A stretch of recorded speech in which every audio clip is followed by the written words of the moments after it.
Come and let us explore that math is fun. Prepare your pen and paper, take down notes, and actively participate. In this video lesson, we will tackle about the midline theorem. Our task is to prove the midline theorem and apply the midline theorem in solving related problems. I am your mathematics teacher, Mark Joseph D. Ponce. But first, we need to review some important geometric terms that will be used in this lesson. First of all is number 1, midpoint. Midpoint is a point on a line segment that divides the segment into two congruent parts or into two parts with the same length. Then easier said, midpoint is a point that divides the segment into two equal parts. So let us have an example. Example number 1. Segment YU and point O is on segment YU. Question: is point O the midpoint of segment YU? Very good. Point O is not the midpoint of YU unless it is stated or given. So let us continue. Given point O is the midpoint of segment YU, then YO is equal to UO. If YU is equal to 34 centimeters, then YO is equal to, and UO is equal to, so how will you get the measure of YO and UO using our definition of midpoint? Great job. We just simply get the half of 34 centimeter, which is 17 centimeters and 17 centimeters. Next example, example number 2. Given segment CN and point A is the midpoint of segment CN. Another question, how will you find the measure of the whole segment given? So another, CN is equal to 33 centimeters and AN is equal to 17 centimeters. Is point A midpoint of segment CN? Correct. The answer is no. Then prove 1. Since CN is equal to 33 centimeters and AN is equal to 17 centimeters, we can get the measure of AC by subtracting the measure of AN from CN. So we have CN minus AN is equal to AC. Then by substitution, we will have 33 centimeters minus 17 centimeters is equal to 16 centimeters. Then since AN is equal to 17 centimeters and not equal to AC, which is 16 centimeters, we can conclude that point A is not the midpoint of CN. So that's all about midpoint. Then another key geometric term that will be used in our lesson is vertical angles. So vertical angles are two non-adjacent angles formed by two intersecting lines. So let us have a figure. Figure in our left side.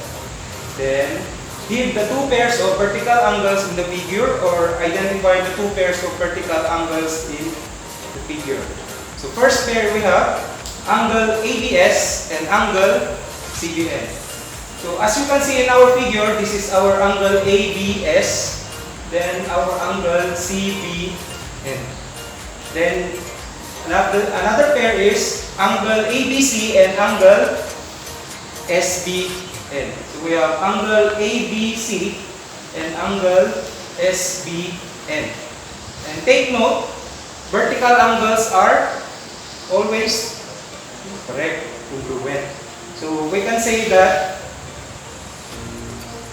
angle ABS is congruent to angle CBN and angle ABC is congruent to angle SBN. Next, let us discuss about the midline theorem. The segment whose endpoints are the midpoints of two sides of a triangle is parallel to the third side and half as long. Our task is to prove this theorem. So let us have it. proof. Given triangle BAC, triangle BAC and P and Q are midpoints of segment AB and segment AC respectively. So we need to prove that segment PQ, this segment, is parallel to the third segment of our triangle, which is segment BC. Then another task is to prove that this segment PQ is one half of this segment, which is BC, or the third side of our triangle. So our first statement would be, in triangle ABC, P and Q are the midpoints of segment AB and segment AC. What would be our reason? Correct? This is given. Then next, we can formulate another statement, which is segment AP is congruent to segment PB and segment AQ is congruent to segment QC. And the reason would be, or from our statement, let us assign markings so that we will not be confused later on. So this is our segment AP, which is congruent to segment PB. Then another markings for segment AQ, congruent to segment QC. And the reason for that is definition of midpoint. As you can recall, we already discussed midpoint a while ago. Then next, number 3, statement number 3, draw PR containing Q such that segment PQ is congruent to segment QR. So, i-draw natin yung sa figure. So, we will have ray PR containing Q such that PQ is congruent to QR. Then, the reason would be by construction. Next. So, from statement number 3, we formulate statement number 4, which is angle AQP is congruent to angle CQR. So, this is our angle AQP and angle CQR. And we can say that these two angles are correct. They are vertical angles. And vertical angles are always congruent. Next. Statement number 5. So from our previous 4 statements, we can say that triangle PAQ is congruent to triangle RCQ with the reason of, correct, by SAS triangle congruence postulate. The next, statement number 6. Segment AP is congruent to segment CR based on our statement number 5. Then the reason would be CP, CTC, corresponding parts of congruent triangles are congruent. Number 7, we have segment PB is congruent to segment RC with reason of transitivity of statement 2 and statement 6. Next, number 8. Angle PAQ is congruent to angle RCQ. What would be our reason? Very good. Another, we will use CP, CTC, or corresponding parts of congruent triangles are congruent. Then next, from statement number 8, we can formulate statement number 9, which is segment AB and segment PB is parallel to segment RC.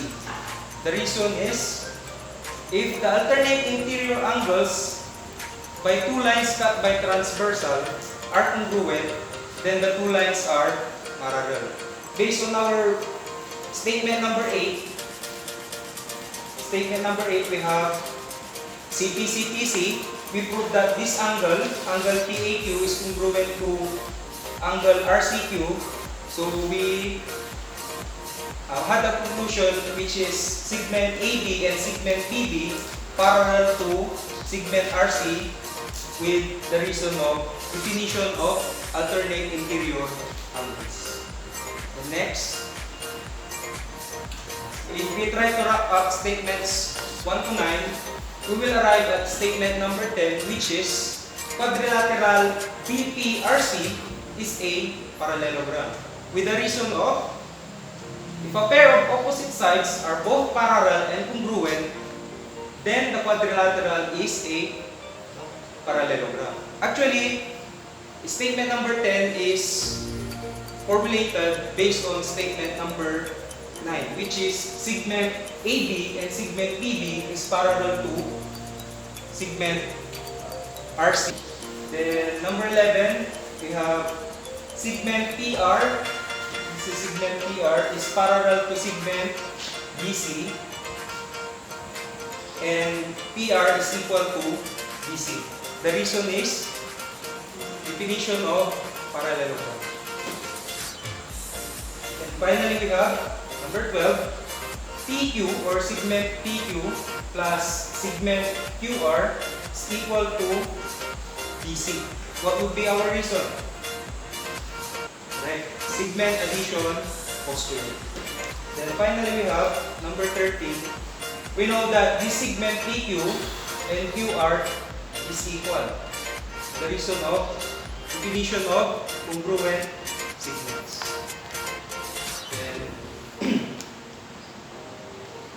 Statement number 14, PQ plus PQ is equal to BC. Since PQ is equal to QR by substitution.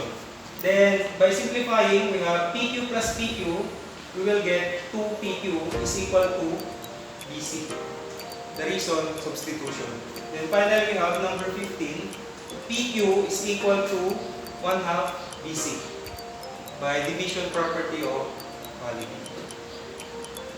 So therefore, we can conclude that the segment joining the midpoints of two sides of a triangle is parallel to the third side and half as long. To sum it up, question: what is midline theorem? Midline theorem is the segment whose endpoints are the midpoints of two sides of a triangle is parallel to the third side and half as long. Question: how can we apply midline theorem in your other subject areas? For example, like in MAPE or other subject areas. Can you give an example applying midline theorem related to your other subjects?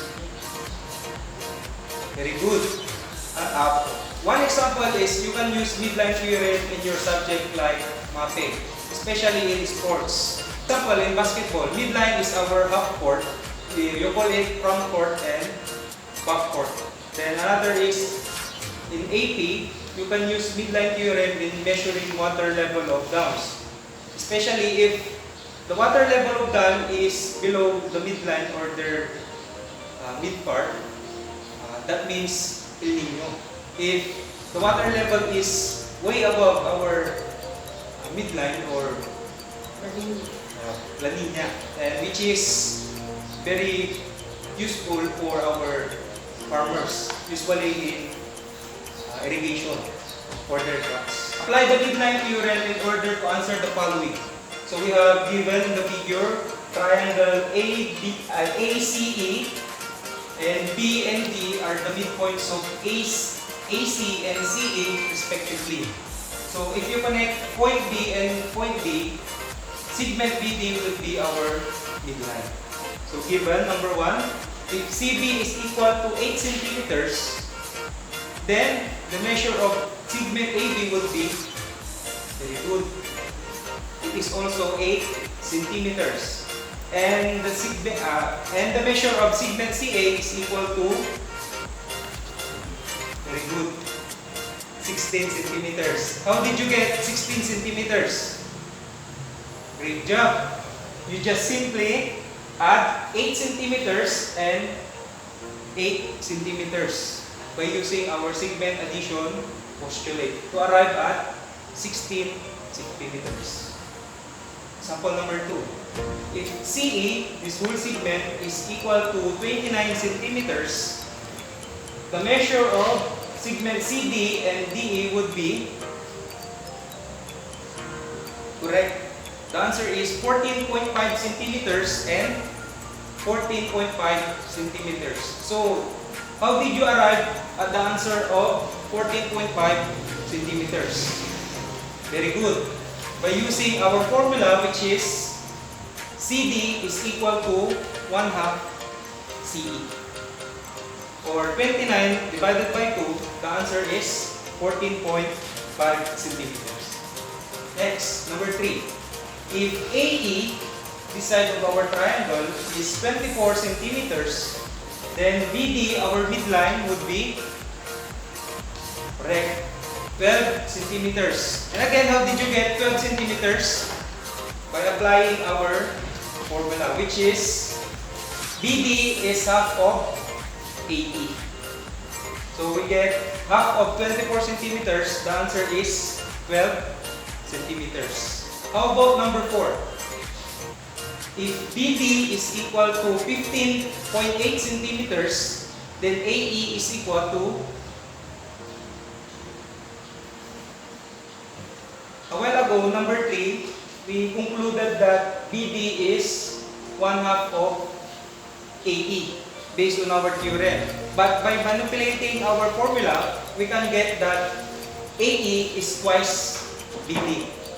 So, if you multiply 15.8 by 2, the answer would be 31.6 centimeters. And next example, number 5.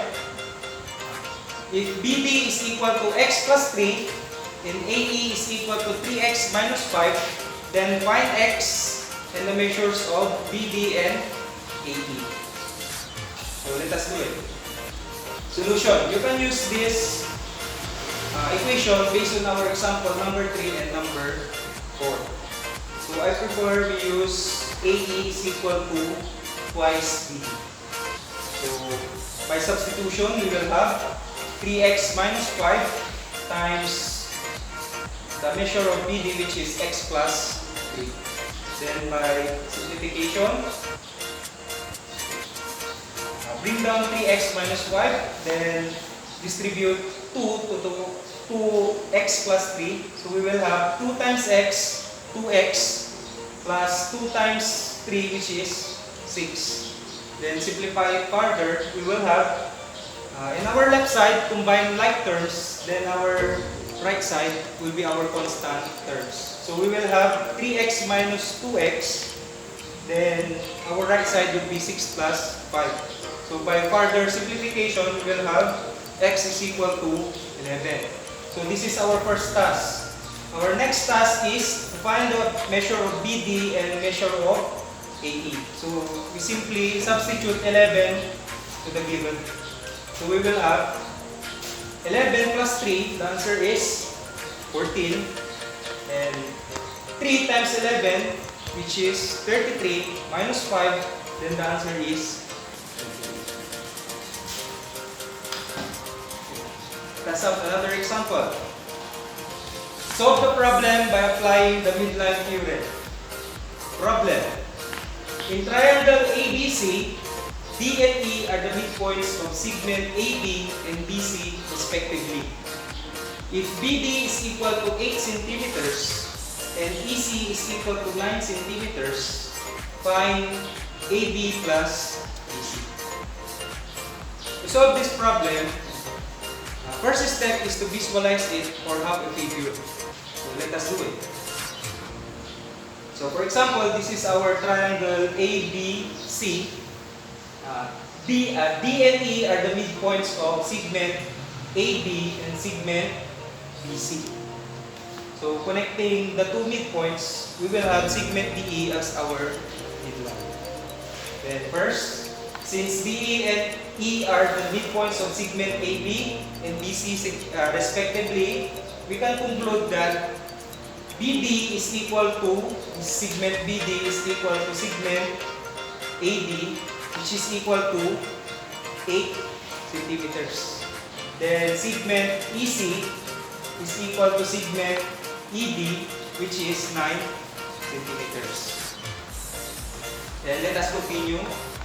So by segment addition postulate, AB, the whole segment, will be equal to its parts, which is segment AD plus segment BD. And at the same time, this whole segment or segment BC is equal to the addition of its parts, which is segment EC and segment EB. Then, by substitution, we will get AB is equal to the measure of AD and AB is equal, which is both 8 centimeters. So we have 8 centimeters plus 8 centimeters. The result will be 16 centimeters. Then, the same goes with segment BC. So segment EC and segment EB have the same measures, which is 9 centimeters. So we will have 9 centimeters plus 9 centimeters. The result is 18 centimeters. Then, based on our problem, find AB plus BC. So by substitution, we will have 16 centimeters plus 18 centimeters. The answer is 34 centimeters. So conclusion, therefore, AB plus BC is equal to 34 centimeters.